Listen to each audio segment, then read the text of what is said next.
need to talk about Starbucks cake pops. They're cute, they're delicious, they're the best little bite of cake ever. But there's just one problem. They're not gluten-free. Why, Starbucks? Why? But don't worry, I've got you covered. Today we're making gluten-free Starbucks cake pops at home that taste just as soft, fuzzy, fudgy, and amazing. And yes, I made both chocolate and pink birthday because I couldn't choose. Let's make some gluten-free magic. First things first, let's do the pink birthday cake pops. Here are the ingredients. Feel free to pause here and take a screenshot so you can follow along too. They'll also be in the description below. Here are some vegan or dairy-free substitutes. These will also be in the description below. That way, just in case you need that, you have it. So whether you're gluten-free or dairy-free or vegan, you can have it. This is the 1-to-1 flour that I love to use. It's the Bob's Red Mill gluten-free 1-to-1 baking flour. I absolutely love this one because it gives me the best results every time. But you can use any brand you want. First, we're going to mix all our dry ingredients in a bowl. Just like that. Give it a nice little mix, set it to the side, and get a bigger bowl. Now we're going to cream together our butter and sugar. My butter is just softened, and I find it best if you melt it slightly more than this. It just makes it a little easier to cream together.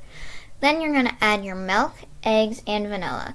You'll notice here I only have 1 egg, and that's because originally when I went to make this recipe, I only did half size because I was only trying to make 1 9-inch round pan. Yeah, I actually realized that it would not be enough to fill the entire pan. You'll see in a minute. So I doubled it. Anyway, make sure to do double the amount. It should be nice and thick like so after you gradually combine your dry ingredients into your wet. You'll see here at this point is when I realized I messed up and I needed a little bit more batter, but that's okay. Don't worry, all the ingredients I've listed out here are the correct size, the 2 eggs, 2 cups of flour, that whole thing. So you have the correct measurements. I messed up the first time, my bad. It's okay, mistakes happen. It's real. That's why I showed it to you and didn't edit it out. I just went ahead and made that entire thing again and put it in the pan, as you see here. And, you know, we moved on. It was alright. This cake is actually so good. It really smells like Starbucks, guys. So delicious. Now let's move on to the fudgy chocolate cake. Here are the ingredients that you'll need for the chocolate cake pops. They'll also be in the description below, but you can take a screenshot so you can follow along here. Here are those dairy-free vegan substitutes as well. So now we're just going to do the same thing that we did for the pink cake pops, but with chocolate. You'll notice in this one, when you mix your dry ingredients, you're going to mix your flour and your cocoa powder. Now, we have 1.5 cups of gluten-free flour and half a cup of cocoa powder. That half cup of cocoa powder replaces half a cup of flour to make it a chocolate cake. I hope that makes sense. This is the best chocolate cake recipe. If you want a full chocolate cake recipe, let me know down below because I can definitely do that. You're going to go ahead and cream together your butter and sugar, add in your vanilla, milk, and both eggs this time. Duh. And mix it all up. Then we're going to gradually combine our wet and dry ingredients like so. And once that's done, put it into a greased 9-inch round cake pan. Just like we did with the vanilla ones. This seriously smells so good, you guys. Don't forget to lick the spoon. Here are both my cakes. Now we're going to go ahead and pop them in the oven at 350 degrees for about 30 minutes. Now, you may need to watch yours because depending on your oven and the color of your pan, cooking time will vary. So just watch it and bake it until a toothpick comes out clean. Just like so. Don't mind my unicorn pajamas. Oh my gosh, I totally stayed in my pajamas all day when I was making these. Here they are. We're going to let them cool fully in the pan for a few minutes. A few moments later.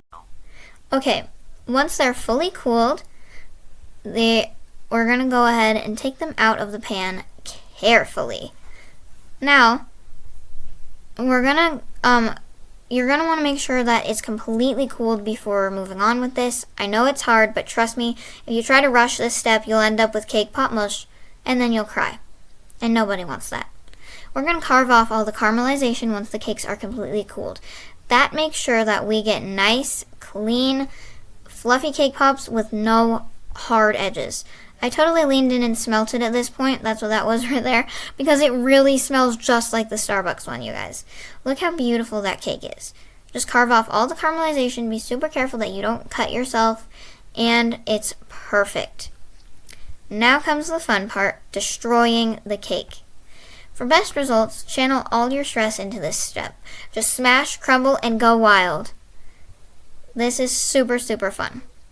Now, we're going to add in the frosting. You can make homemade frosting if you want, but I'm basic, so I'm just using a jar. And this is my dad's ice cream shovel spoon. I used about 4 spoonfuls that big, but you really just gotta play with it and you check it out, like get it to the consistency that you like. I totally ate some of this frosting beforehand, so that's why it wasn't a completely full jar. Oh my gosh.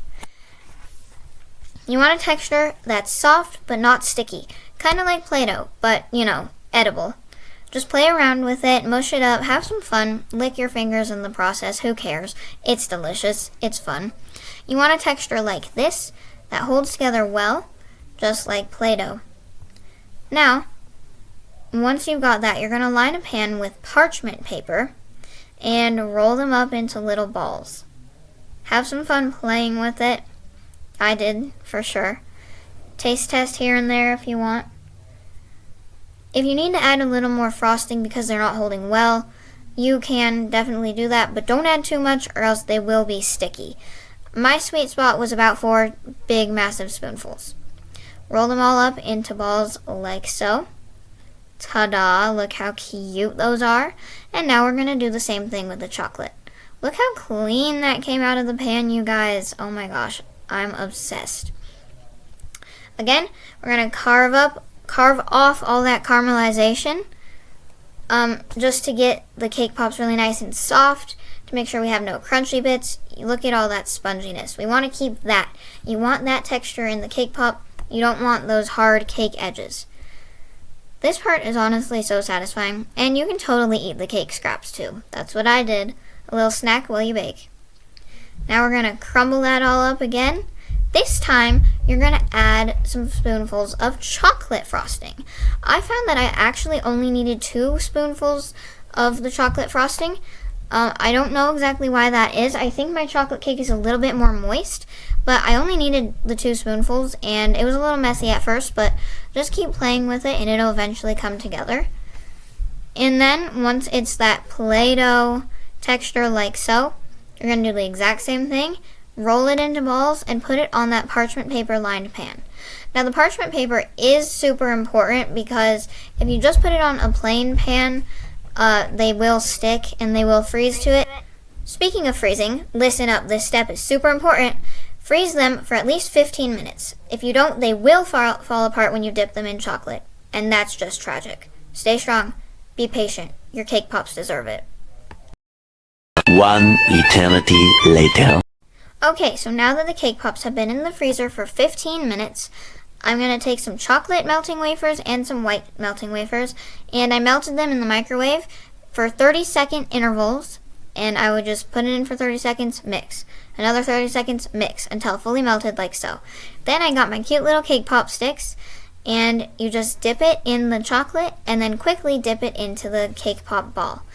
The quicker you do this, the better, because when the cake pops are cold, it will harden the chocolate inside to make sure that they don't fall off the stick, because that's just sad. Once that's done, we're going to pop them back in the freezer for about 5 to 10 minutes. 6.5 hours later. Alright guys, it's been long enough, and it's finally time to decorate the cake pops. I have some cute little white sprinkled balls, just like Starbucks, and then I took my white melting wafers and mixed in some pink food coloring to get that Starbucks color. If you have pink melting wafers, you can just go ahead and use those, but I didn't, so improvised. Now it's chocolate time. Grab your melted chocolate and let's get decorating. Carefully dip and swirl like I did there, and then quickly put the sprinkles on before it hardens and sets too much. That part is crucial. You want to dip and twist, not dunk and swirl, unless you want your cake pop to fall apart and be so sad. I actually ran out of my pink melting wafers, like completely, so I found some strawberry frosting in the fridge, and I melted that and tried to dip some cake pops in that. And I do not recommend using frosting because it doesn't harden, and when I went to pick it up after drying, it completely just fell off, and I had to throw those ones away. And so I do not recommend using frosting. I highly, highly recommend using the melting wafers, or at least melted and thinned down chocolate chips. I went ahead and did the same thing with my chocolate cake pops. Just dipped them in, and this part is so fun. If you don't have a little cake pop stand like I do to drip them off, you can totally just put them back upside down on a plate, but they won't be fully round when they dry. It'll have that little flat edge. You can also just poke some holes in cardboard and make your own at-home cake pop stand. Super fun. Here they are, you guys. At this point, they're so cute that you might not want to eat them, but also, let's be real, we're totally eating them. And they taste delicious. They smell just like the Starbucks ones, and they're so, so worth it, guys. Oh my gosh, these are literally better than Starbucks, and way cheaper too. If you love cake pops, you have to try this. Make sure to like and subscribe for more gluten-free goodness, and comment below, chocolate or pink birthday cake.